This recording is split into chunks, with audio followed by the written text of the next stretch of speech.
You want to know what my spirit animal is? I don't know. How do I choose my spirit animal? Probably a woodpecker.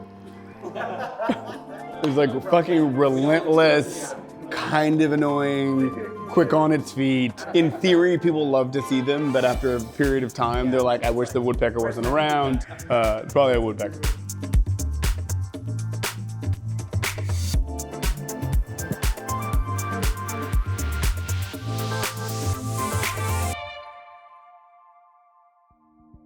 I was born in Linwood, California.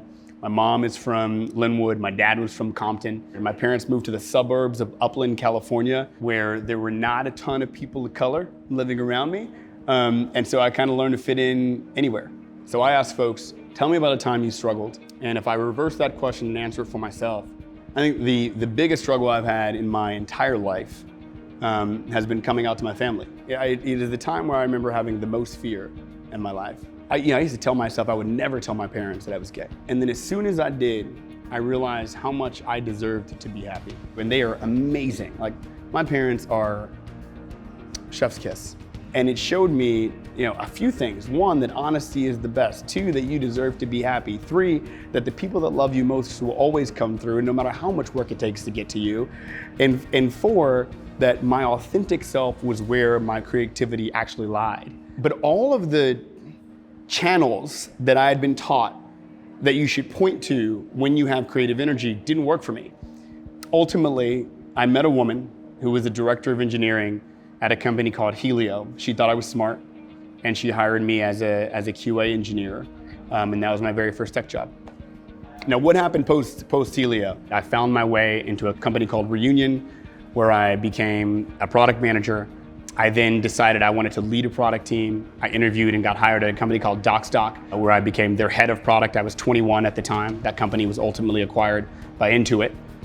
I then felt the burning desire to be an entrepreneur, finally realizing how to capture my creativity, right? It wasn't the piano, it wasn't painting, it wasn't drawing, it was building companies.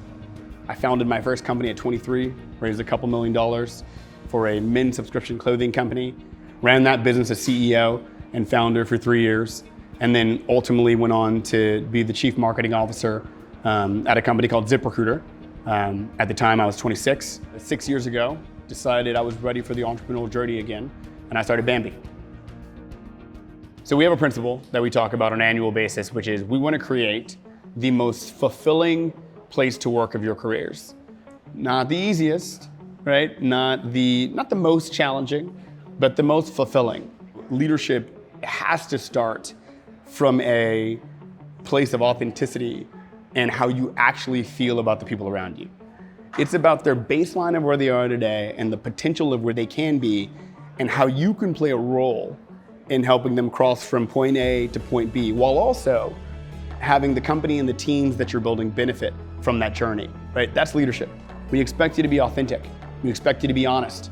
We expect you to figure things out, right? We have a thing called FITFO. It means figure it the fuck out, And that doesn't mean you don't have support.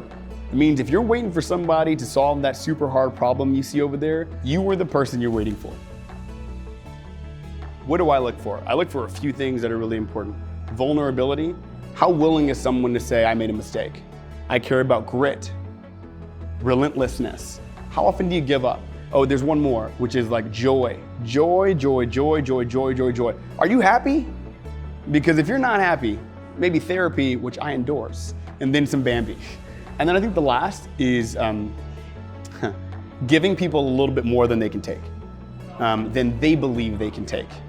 But seeing the difference between how much someone believes in themselves and how much potential they actually have. My job as a leader is to see that gap and to stack the chips up right inside of that gap so that even if you don't see what you're capable of, I do. That's my job.